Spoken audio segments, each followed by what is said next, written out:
Hello guys. Okay, चलो हम लोग रिवीजन के लिए स्टार्ट करते हैं income from house property. Okay, आपने income from salary I think so आपने वीडियो पूरा देखा रहेगा।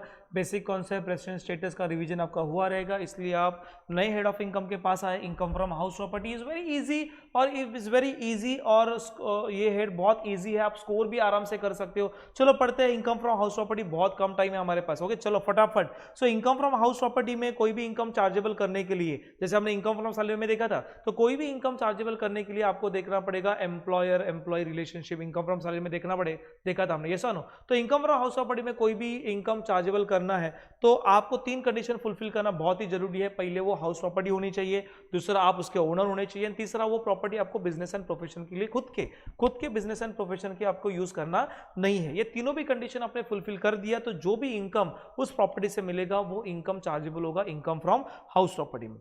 यहां पे जो हाउस प्रॉपर्टी होती है वो तीन टाइप की कैटेगरी में डिवाइड है, एसओपी एलओपी डीएलओपी। क्या बोला? SOP LOP DLOP. मतलब जो प्रॉपर्टी आप खुद के रहने के लिए, खुद के पर्सनल पर्पस के लिए, रेसिडेंशियल पर्पस के लिए यूज करते हो, सेल्फ ऑक्यूपेशन के लिए यूज करते हो, उस प्रॉपर्टी को सेल्फ ऑक्यूपाइड कर सकते हैं। सो कितने प्रॉपर्टी हम लोग सेल्फ ऑक्यूपाइड रख सकते हैं sir? Maximum 2 property we can go for the self occupied. Sir मैं तो 3 घर में रहता हूं, 3 प्रॉपर्टी एसओपी। तो अच्छा बेटा 3 प्रॉपर्टी एसओपी है तो उसमें से कोई सी भी प्रॉपर्टी, तीनों में से 2 प्रॉपर्टी तो एसओपी पकड़ सकता है और एक प्रॉपर्टी गवर्नमेंट एज्यूम करेगा deem let out. Deem let out मतलब हम लोग एज्यूम करेंगे कि ये प्रॉपर्टी अपने भाड़े से दे दिया, उस प्रॉपर्टी को हम लोग कहते हैं डीम लेट आउट प्रॉपर्टी। तो यहाँ पे 3 टाइप की प्रॉपर्टी हो, एसओपी एलओपी डीएलओपी। डीएलओपी पता चला, एसओपी पता चला। सो एलओपी क्या होता है? एलओपी मतलब ऐसी प्रॉपर्टी जो प्रॉपर्टी हमने भाड़े से दी है, लेट आउट की है, जहां से मुझे रेंट मिलता है, एक्चुअली इनकम मुझे लेट आउट प्रॉपर्टी से मिलता है। एसओपी डीएलओपी से एक्चुअल इनकम नहीं मिलता। डीएलओपी विल बी नोशनल इनकम, अरे क्लियर, नोशनल इनकम होता है सर। और LOP will be actual income, जो प्रॉपर्टी भाड़े से देके जो मुझे रेंट मिलता है वो चार्जेबल होता है लेट आउट प्रॉपर्टी में। चलो बेटा फिर हम लोग पहले देखते हैं सेल्फ ऑक्वायर्ड प्रॉपर्टी के बारे में, तो फिर बाद में डिस्कस करते हैं एलओपी या डीएलओपी। सेल्फ ऑक्वायर्ड प्रॉपर्टी क्या होता है? सेल्फ ऑक्वायर्ड प्रॉपर्टी खुद के रहने के लिए जो प्रॉपर्टी यूज करते हैं उसको एसओपी कहते हैं। तो उसका फॉर्मेट क्या है? देखो यहाँ पे ना फॉर्मेट बेस है। सो यहाँ पे फॉर्मेट याद रहना है, ग्रॉस एनुअल वैल्यू यहाँ पे नील होगा। सर हमेशा नीली होगा क्या? यस, हमेशा यहाँ पे नीली होने वाला है। सर नील क्यों होने वाला है? बिकॉज सर उस प्रॉपर्टी से कोई भी इनकम जनरेट नहीं होता। सो कोई भी इनकम जनरेट नहीं होता तो ऑब्वियसली उसका इनकम क्या होने वाला है? नील होने वाला है। सो यहाँ पे एक रिडक्शन मिलेगा इंटरेस्ट ऑन लोन। कौन सा इंटरेस्ट ऑन लोन? डिटेल में पढ़ेंगे, बाद में पढ़ेंगे सर, नीचे पढ़ेंगे, राइट। तो यहाँ पे एक रिडक्शन मिलेगा interest on loan. So gross annual value हमेशा नील पकड़ने का, इंटरेस्ट ऑन लोन माइनस किया तो इनकम फ्रॉम हाउस प्रॉपर्टी आएगा। हमेशा याद रखना इसका जो आंसर आएगा वो हमेशा नेगेटिव आएगा। कैसे आएगा बेटा? नेगेटिव आएगा। उसके बाद हम लोग देखते हैं लेट आउट प्रॉपर्टी। क्या बेटा बोला मैंने? Let out property. Let out property कौन सी प्रॉपर्टी होती है? जो प्रॉपर्टी हम लोग भाड़े से देते हैं उस प्रॉपर्टी को लेट आउट प्रॉपर्टी कहते हैं। तो उसका फॉर्मेट क्या है? Gross annual value less municipal tax paid net annual value less deduction under section 24। वहां पे 2 रिडक्शन मिलने वाले। कौन सा बेटा? एक इंटरेस्ट ऑन लोन मिलेगा, दूसरा मिलेगा standard deduction 30% of the NAV. एक पॉइंट डिस्कस करता हूं। पहले मैं जाता हूं जीएबी के पास। ग्रॉस एनुअल वैल्यू कैसे निकालने का sir? Obviously gross annual value निकालने का तरीका है, कैसे क्यों निकाला जाता है हमने क्लास में देखा था। अब ये वक्त नहीं बोलने का, मैं फास्ट ट्रैक रिवीजन में जा रहा हूं। सो ग्रॉस एनुअल वैल्यू में देखना है पहले फेयर एंड मतलब आजू बाजू का fair and compare with the municipal valuation जो बीएमसी देता है, सो ग्राम पंचायत देता है। So fair rent and municipal valuation whichever is higher compare with the standard rent जो रेंट कंट्रोल एक्ट देता है। विचएवर इज हायर कंपेयर किया, विचएवर इज लोअर आपको देखना है। Fair and municipal valuation whichever is higher compare the standard rent whichever is lower, उसको ही हम लोग कहते हैं आरएलवी। क्या कहते हैं बेटा? RLV. RLV stand for reasonable letting value. Which value? Reasonable letting value. Reasonable letting value का मतलब होता है minimum value to let out. इतने मिनिमम वैल्यू में आपको प्रॉपर्टी भाड़े से देना ही है, उसको बोलते हैं रीजनेबल लेटिंग वैल्यू। तो reasonable letting value compare with the actual rent, जो आपको एक्चुअल रेंट मिला विचएवर इज हायर। तो रीजनेबल लेटिंग वैल्यू या इसको एक्सपेक्टेड रेंट भी कहा जाता है, मतलब minimum value to let out. इतने वैल्यू को आपको भाड़े से देना ही देना है, राइट। ओके सो थोड़ा और जीएवी डिटेल में जाता हूँ, प्रैक्टिकली लेके जाता हूँ। तो यहाँ पे मैंने लिखा कि let out property through out the year. कभी कभी क्या होता है पूरे साल के लिए प्रॉपर्टी लेट आउट होती है, कभी कभी ऐसा भी होता है कि प्रॉपर्टी आपने भाड़े से दिया, पर कुछ दिन के लिए, कुछ मंथ के लिए प्रॉपर्टी आपकी वेकेंट है। सो वेकेंट का मतलब टेनेंट ही नहीं है सर। सो टेनेंट नहीं तो रेंट कैसे मिलेगा? तो कुछ पीरियड के लिए प्रॉपर्टी वेकेंट है। तो मैंने 2 पार्ट में कवर किया। एक कवर किया जहां पे property through out the year late out है, और दूसरा कवर किया जहां पे प्रॉपर्टी कुछ मंथ के लिए वेकेंट है। सो मुझे बताओ यहाँ पे कैलकुलेशन कैसे होगा? यहाँ पे डेटा दिया हुआ है, सब डेटा दिया जाएगा, कुछ आपको इमेजिनरी फिगर लेना नहीं, सब दिया जाएगा, वही फिगर लेना है। So fair and municipal valuation whichever is higher compare with the standard rent whichever is lower 1,20,000, और एक्चुअल रेंट मेरा 15,000 पर मंथ है, मल्टीप्लाई बाय 12 किया तो एक्चुअल रेंट आया 1,80,000। सो 1,20,000 1,80,000 विचएवर इज हायर कितना है? 1,80,000। तो 1,80,000 आपका क्या बना? जीएवी बना, जो बोलते हैं ग्रॉस एनुअल वैल्यू।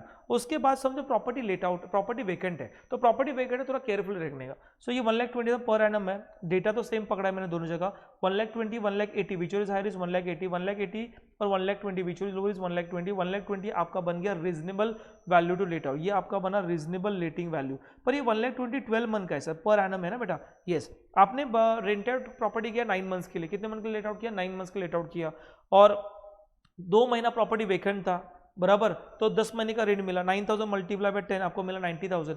देखो ना इंसाफ ये हो जाएगा, ये रीजनेबल लेटिंग वैल्यू जो है, ये रीजनेबल लेटिंग वैल्यू जो है आरएलवी जो आप बोल रहे हो, ये रीजनेबल लेटिंग वैल्यू कितने मंथ के लिए सर, 12 मंथ के लिए है, और ये जो एक्चुअल रेंट जो है कितने मंथ के लिए, 10 मंथ के लिए। कंपैरिजन कैसे करोगे, सो दैट्स व्हाई ये डेटा मैंने पर मंथ के साथ कंपैरिजन किया, तो यहाँ पे पर मंथ आ रहा है 10,000 पर मंथ, और यहाँ पे पर मंथ आ रहा है 9,000। अभी मुझे बताओ पर मंथ के साथ कंपैरिजन कर, अभी यहाँ पर हमेशा याद रखना, जब भी प्रॉपर्टी वैकेंट आएगी पर मंथ के साथ कंपैरिजन करो। सो 10,000 9,000 विच एवर इज हायर कितना आएगा, 10,000, मैंने 10,000 यहाँ पे ले लिया, ओके। और लेट आउट कितने पीरियड के लिए, 10 मंथ के लिए लेट आउट है। So reasonable letting value actual rent which ever is higher per month multiply में लेट आउट पीरियड करोगे, आपको ग्रॉस एनुअल वैल्यू मिल जाएगा। इज इट क्लियर गाइस, ये हो गया हमारे वैकेंसी के बारे में। नहीं समझा वापस एक बार मैं जो ने बोला है वापस बैकवर्ड जाओ और एक बार वीडियो वापस देखो। फिर उसके बाद आएगा अनरियलाइज रेंट। अनरियलाइज रेंट क्या होता है, जो रेंट अनरियलाइज रेंट और वैकेंसी में फर्क क्या है। वैकेंसी का मतलब होता है जहां पे टेनेंट है ही नहीं। अनरियलाइज रेंट का मतलब होता है कि आपने प्रॉपर्टी भाड़े से दिया, हेलो प्रॉपर्टी भाड़े से दिया, पर सामने से बंदे ने आपको रेंट ही नहीं दिया, उसको बोलते हैं अनरियलाइज रेंट। जो मुझे प्रॉपर्टी का पैसा मिला ही नहीं, रेंट का पैसा मिला ही नहीं, उसको हम लोग कहते हैं अनरियलाइज रेंट। सो अनरियलाइज रेंट उसको बोलते हैं अनरियलाइज। फॉर एग्जांपल यहाँ पे मैं एग्जांपल के साथ एक्सप्लेनेशन देता हूँ, वापस एक बार एक्सप्लेनेशन देता हूँ मैं। यहाँ पे देखना अनरियलाइज रेंट की ट्रीटमेंट कैसे करनी है। फॉर एग्जांपल आप 2018-19 में हो, कौन से साल में हो, 2018-19 के बारे में बात कर रहा हूँ। आपकी रीजनेबल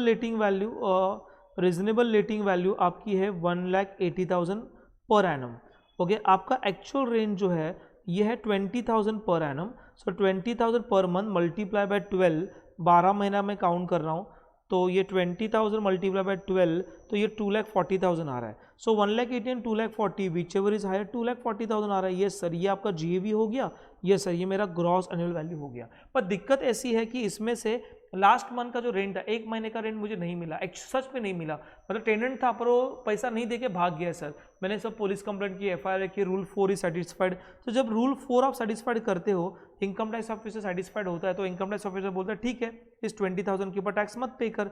तो आप टैक्स कितने अमाउंट के पे करोगे, 2,20,000 के ऊपर टैक्स पे करोगे। इज इट क्लियर गाइज, ये आपका जीएवी हो गया। अरे क्लियर बेटा, पर याद रखना सब्सिक्वेंट ईयर में, समझो 2021-22 में, ओके, ये जो 20,000 आपको नहीं मिला था वो आपको मिल गया, ओके। सो प्रीवियस ईयर में आप इनकम टैक्स ऑफिसर ने बोला चल ठीक है तू टैक्स मत पे कर उस इनकम के ऊपर, क्योंकि आपको मिला ही नहीं, पर जब भी मिलेगा ना वो इनकम टैक्सेबल हो जाएगा। अरे क्लियर बेटा, तभी आपको जीएवी में वो इनकम ऐड ऑन करना बहुत ही इंपॉर्टेंट है। जब भी उस साल का जो जीएवी आएगा उसमें 20,000 ऐड करना बहुत जरूरी है। उसके ऊपर 30% स्टैंडर्ड डिडक्शन भी मिलने वाला है, क्योंकि इसमें तो नहीं मिलेगा ना, क्योंकि आपने इससे कट किया था प्रीवियस ईयर में, उसके ऊपर आप स्टैंडर्ड डिडक्शन भी नहीं दिया था। 30% ऑफ एनएवी आप इसके ऊपर ले सकते हो, उसको बोलते हैं unrealise rent. So previous year में आपको रिडक्शन मिला रहेगा, प्रीवियस ईयर में आपको रिडक्शन मिला रहेगा, तो करंट ईयर वो टैक्सेबल है। Previous year income tax officer बोला नहीं आपको मिला है, तो झूठ बोल रहा है, नहीं मिला, तो डिडक्शन नहीं मिलेगा, तो करंट ईयर में उस इनकम के ऊपर टैक्स हम लोग नहीं पे करेंगे। तो ये हमारा हो गया ग्रॉस एनुअल वैल्यू के बारे में। उसके बाद म्युनिसिपल टैक्स पेड। सो म्युनिसिपल टैक्स पेड जो होता है वो आपको मिलेगा एक्चुअल पेमेंट के ऊपर, ओके। और जिससे paid by assessee, the bond by assessee and paid by assessee, दोनों भी कंडीशन फुलफिल करना बहुत ही इंपॉर्टेंट है। Is a bond by assessee and paid by assessee, मतलब ये जो डिडक्शन है वो आपको याद रखना है, ये एक्चुअल पेमेंट के ऊपर मिलेगा और वो असेसी ने पे करना चाहिए। उसके लिए मैं केस स्टडी मैंने लिया हुआ है। केस नंबर 1, यहाँ पे ओनर ने पे किया है और ये आउटस्टैंडिंग है। टोटल ड्यू कितना है, टोटल ड्यू 3,000 है, पेड किया 2,000 और पेड नहीं किया 1,000, तो पेड किया वो डिडक्शन आपको यहाँ पे मिलने वाला है। इज इट क्लियर गाइस, 2,000 का डिडक्शन आपको मिलेगा, 2,000 का डिडक्शन मिलेगा, 1,000 का डिडक्शन आपको नहीं मिलेगा। Municipal tax paid by owner, paid by tenant है, तो ओनर का मिलेगा, टेनेंट का नहीं मिलेगा। म्युनिसिपल टैक्स आपने पूरे 3-4 साल का एक साथ ही पे किया, मतलब मेरा करंट ईयर 21-22 है, फिर प्रीवियस ईयर का भी पे किया, नेक्स्ट ईयर का भी पे किया, जिस साल पे करोगे उस साल का डिडक्शन, ये पूरा डिडक्शन आपको मिलने वाला है उसी साल, इसी साल जिस साल आपने पे किया, ओके, दैट्स इट। तो म्युनिसिपल टैक्स यहाँ पे हो गया। So gross annual value unless municipal tax paid, आपको क्या मिलेगा, नेट एनुअल वैल्यू। इस नेट एनुअल वैल्यू के ऊपर कितना परसेंट लगाना है, 30% एनएवी लगाना है। सो नेट एनुअल वैल्यू के ऊपर 30% जो भी अमाउंट आएगा वहाँ पे लिख दो, ये ऐसा डिडक्शन है, रिपेयर मेंटेनेंस सब खर्चा यहाँ पे होगा, आपको सेपरेट डिडक्शन नहीं मिलता, 30% जो भी आएगा वही डिडक्शन आपको मिल जाएगा। Interest on loan is very important part, जो मैंने यहाँ पे चार्ट में आपको लिखा हुआ है। सो इंटरेस्ट ऑन डिडक्शन है, इंटरेस्ट ऑन लोन जो है हाउसिंग लोन के ऊपर डिडक्शन मिलता है और ये ड्यू बेसिस के ऊपर मिलता है। So what do you mean by due basis? देखो ना, ड्यू हो गया 15,000 रुपया, ड्यू 15,000 हो गया, उसमें से 10,000 आपने पे किया, 5,000 आपने पे नहीं किया, तो डिडक्शन आपको कितना मिलेगा सर? डिडक्शन आपको पूरा 15,000 मिलेगा। आपने पेड किया नहीं किया हम लोग देखेंगे नहीं, जितना ड्यू हुआ उतना आपको डिडक्शन मिल जाएगा। फिर उसके बाद देखना है कि ये डिडक्शन जो इंटरेस्ट का अमाउंट का लिमिट क्या है। इफ अपने लोन, यहाँ पे डेट बहुत इंपॉर्टेंट है, 1 अप्रैल 1999, तो कैपिटल गेन में 1 अप्रैल 2001 है और यहाँ पे 1 अप्रैल 1999 है। सो कोई भी आपने लोन बिफोर 1 अप्रैल 1999 में लिया रहेगा for the purpose of repair, purchase, construction, maximum deduction आपको 30,000 है। प्रॉपर्टी कौन सी भी हो, एसओपी हो, एलओपी हो या डीएलओपी हो, आपको 30,000 डिडक्शन मिलने वाला है if you take a loan before 1 April 1999। If loan taken after 1 April 1999 and वो रिपेयर के लिए है तो मैक्सिमम डिडक्शन आपको 30,000 मिल सकता है for SOP, LOP and DLOP. Repair के लिए याद रखना, रिपेयर के लिए आपने लोन लिया रहेगा, property SOP, LOP, DLOP, maximum deduction you will get 30,000। But आपने परचेस और कंस्ट्रक्शन के लिए, हेलो सर क्या परचेस और कंस्ट्रक्शन के लिए आपने लोन लिया रहेगा आफ्टर 1 अप्रैल 1999 और प्रॉपर्टी एसओपी है तो मैक्सिमम डिडक्शन आपको 2 लाख का मिल सकता है और प्रॉपर्टी एलओपी और डीएलओपी है अनलिमिटेड, मतलब जितना आप पे करोगे उतना डिडक्शन आपको मिल जाएगा।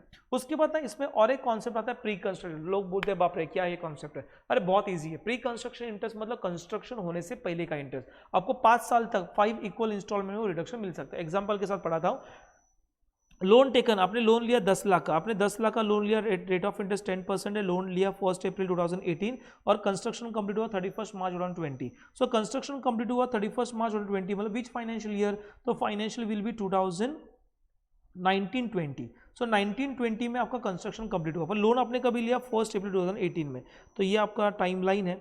ओके, तो मैं ऐसे बोलता हूँ ये मेरा करंट प्रीवियस ईयर है 2021-22। सो 21-22 मेरा करंट प्रीवियस ईयर है।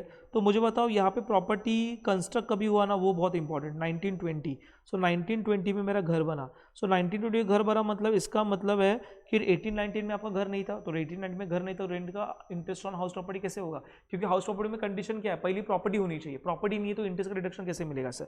सो 10 लाख का के ऊपर 10% कितना आएगा? 1 lakh rupees interest. So every year I पे 1 lakh rupees interest every year.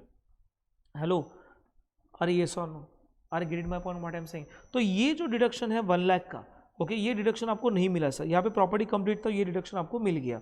Okay, but इसी इंटरेस्ट को हम लोग कहते हैं प्री कंस्ट्रक्शन इंटरेस्ट। तो ये जो इंटरेस्ट है वो आपको मिलेगा 5 इक्वल इंस्टॉलमेंट में। कितना मिलेगा? सो 1 लाख डिवाइड बाई 5, तो 20,000 कितना बेटा? 20,000 आगे के 5 साल आपको मिलते जाएंगे। 20,000 आगे के 5 साल मिलते जाएंगे।